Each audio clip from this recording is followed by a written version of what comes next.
राधे राधे। शर्मा जी की कहानी चैनल पर आप सबका हार्दिक हार्दिक स्वागत, अभिनंदन। जब जीव को मनुष्य शरीर में जन्म लेना होता है तो वह भगवान की प्रेरणा से अपने पूर्व कर्मानुसार शरीर प्राप्ति के लिए पुरुष के वीर्य कण के द्वारा स्त्री के पेट में प्रवेश करता है। वहाँ वह एक रात्रि में स्त्री के रज में मिलकर एक बुलबुला बन जाता है। 5 रात्रि में वो गोलाकार रूप धारण कर लेता है। 10 दिन में बेर के समान थोड़ा कठोर हो जाता है। उसके बाद अंडे के रूप में परिणित हो जाता है। 1 महीने में उसके सिर निकल आता है। 2 में हाथ पांव आदि अंगों का विभाग हो जाता है। 3 मास में नख, रोम, हड्डी, चर्म, स्त्री पुरुष के चिन्ह तथा अन्य छिद्र उत्पन्न हो जाते हैं। 4 मास में उसमें मांसादि 7 धातुएं पैदा हो जाती हैं। 5वें महीने में भूख प्यास लगने लगती है और 6ठे महीने में झिल्ली से लिपटकर वह दाहिनी कोख में घूमने लगता है। उस समय माता के खाए हुए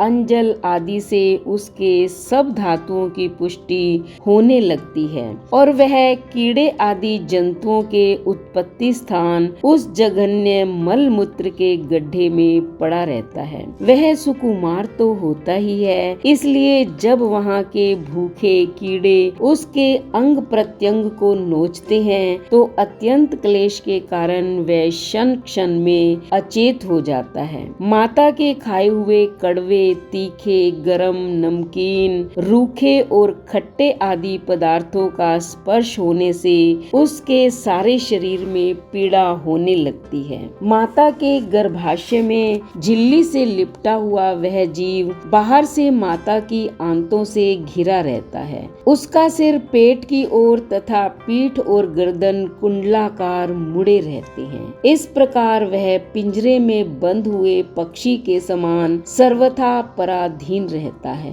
यहाँ तक कि अपने अंगों को हिला डुला भी नहीं सकता। इसी समय उसे स्मरण शक्ति प्राप्त होती है। तब वह अपने सैकड़ों जन्मों के कर्म याद करके बेचैन हो जाता है। उसका दम घुटने लगता है। अब उसे शांति कैसे मिल सकती है। 7वां महीना आरंभ होने पर उसमें ज्ञान शक्ति का उदय हो जाता है। तब वह भयभीत होकर दीन वाणी से हाथ जोड़कर उस प्रभु से प्रार्थना करता है, हे प्रभु, मुझे यहाँ से बाहर निकालो। मैं यहाँ बहुत कष्ट भोग रहा हूँ, लेकिन बाहर आने पर आपकी माया का प्रभाव मुझ पर न पड़े, इतनी कृपा अवश्य करना। इस प्रकार 8वें व 9वें महीने में वह लगातार भगवान से बाहर निकालने के लिए प्रार्थना करता रहता है। वह 10 महीने का जीव गर्भ में ही जब इस प्रकार विवेक संपन्न होकर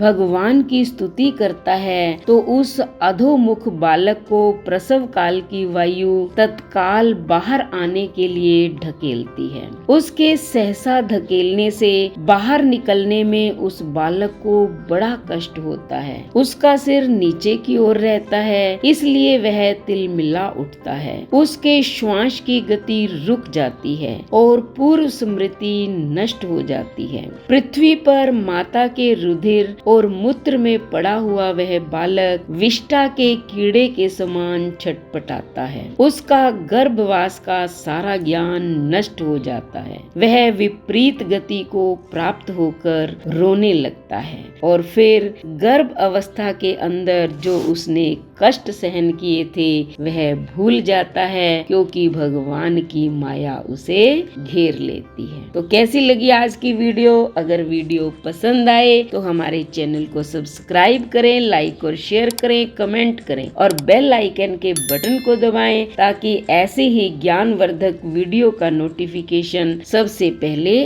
आपको मिले। धन्यवाद।